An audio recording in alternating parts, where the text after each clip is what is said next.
La servidumbre, como todo derecho real, confiere al titular un conjunto de facultades o de prerrogativas. Por eso, en el artículo 1882 se define al derecho real como el poder jurídico, porque poder precisamente es este conjunto de facultades.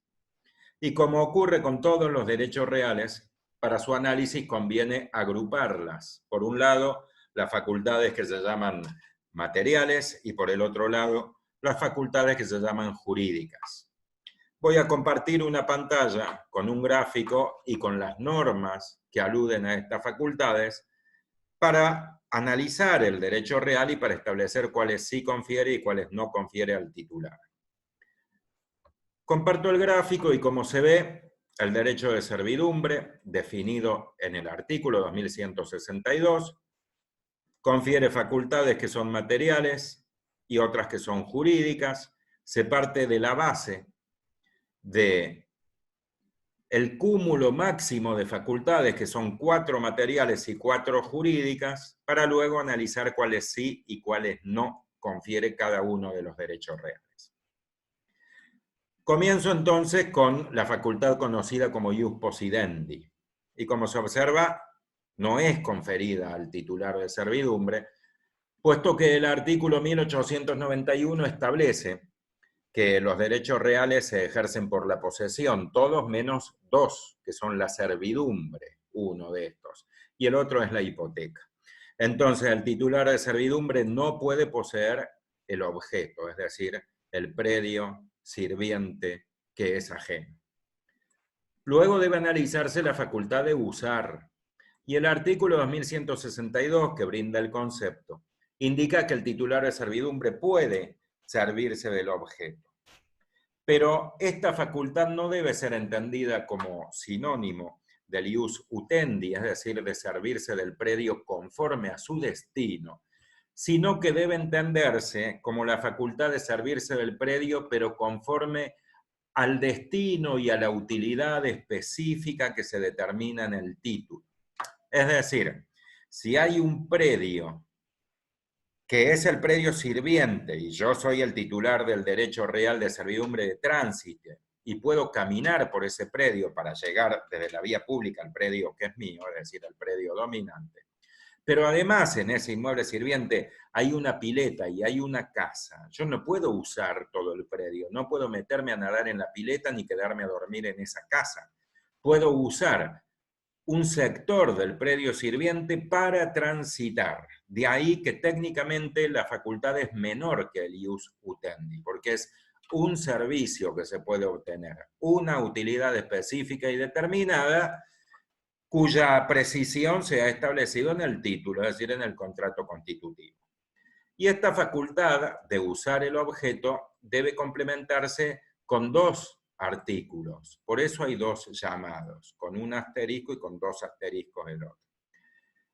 En primer lugar, con el artículo 2174, que dispone lo siguiente: la servidumbre comprende la facultad de ejercer todas las servidumbres accesorias que sean indispensables para el ejercicio de la principal.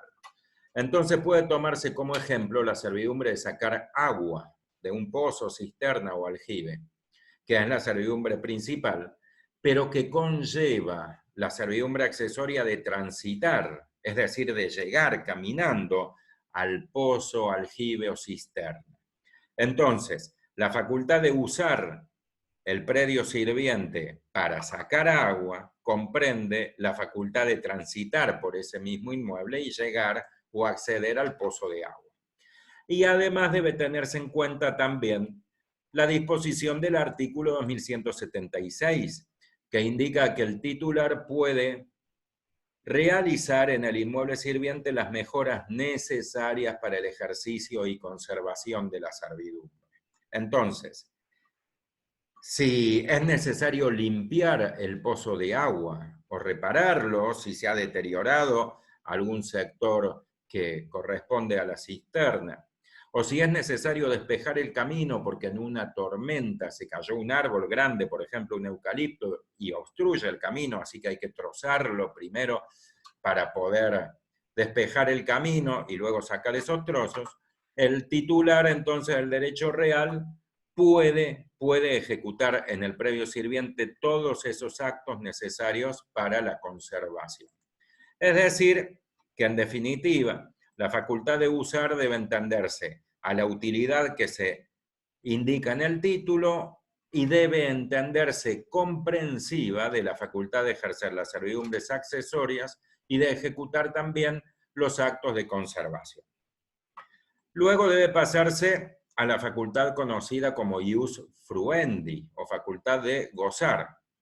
Y como se observa, el titular de la servidumbre no puede percibir ningún fruto del objeto, es decir, del predio sirviente ajeno. Solamente puede usarlo y con una utilidad determinada. Y por supuesto que tampoco puede destruir, degradar o desnaturalizar el objeto, es decir, ejercer la facultad conocida como ius abutendi. Luego se pasa al análisis de las facultades jurídicas. Y los textos legales no son claros. Hay alguna norma que se presta a confusión, pero se observa en el gráfico que el derecho de servidumbre confiere las 4 facultades jurídicas al titular. Es decir, que el titular de servidumbre puede transmitir su derecho, también puede constituir derechos reales, también puede constituir derechos personales y también puede renunciar. Pero, dejando de lado la renuncia, los otros 3 grupos de facultades, es decir, la posibilidad de transmitir, constituir derechos reales y constituir derechos personales, se ejercen de manera accesoria, no de manera autónoma. Se ejercen conjuntamente con el derecho real sobre cosa propia que recae sobre el fundo dominante. Véase, en primer lugar, la facultad de transmitir surge del artículo 2165 y establece esta norma que la servidumbre real es inherente al inmueble dominante. Y esto significa que sigue con ellos a cualquier poder que pase. Entonces, si yo soy el titular de dominio del predio dominante, es decir, que también soy titular del derecho de servidumbre sobre el fundo sirviente, y vendo el predio dominante, también tengo que transmitir la servidumbre sobre el predio sirviente, de manera inherente, de manera accesoria. Se transmite todo junto, porque el que me compre también va a necesitar entrar y salir por el camino que se ha establecido en el predio sirvientes. O lo mismo si me muero y lo heredan mis causavientes, es decir, la transmisión puede ser por actos entre vivos o por actos de última voluntad. Luego puede analizarse la constitución de los derechos personales. Es confuso el texto legal porque el artículo 2173 indica que no puede constituir derechos reales el titular de servidumbre, pero debe entenderse que no la constituye de manera autónoma, pero sí puede constituirla junto con el inmueble dominante. Entonces, si el titular del predio dominante hipoteca su inmueble, también está hipotecando su derecho de servidumbre, su facultad de transitar por el predio lindero, porque en caso de no cumplir con la obligación garantizada con hipoteca y que se ejecute el predio dominante, el adquirente también va a adquirir la servidumbre sobre el fundo sirviente. Véase lo que dispone el artículo 2178.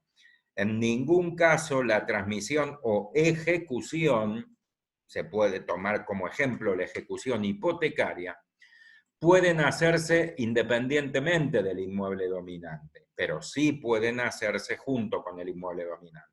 Por lo demás, cabe entender que si el titular del fundo dominante constituye, por ejemplo, usufructo o habitación sobre su predio dominante, entonces el usufructuario o el habitador también va a tener que ejercer esa servidumbre, porque para llegar al inmueble debe transitar por el predio sirviente.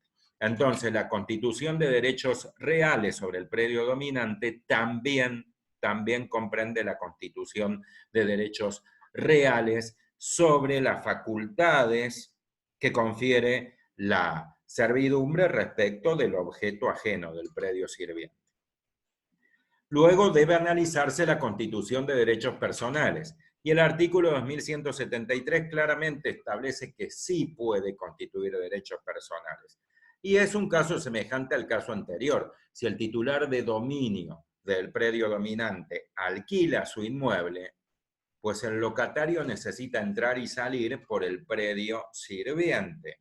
Entonces, además de constituir derecho personal, en el ejemplo de la locación sobre el predio dominante, también está constituyendo derecho personal, o sea, también está alquilando la facultad de ejercer la servidumbre, obviamente, sobre el predio ajeno, sobre el predio sirviente.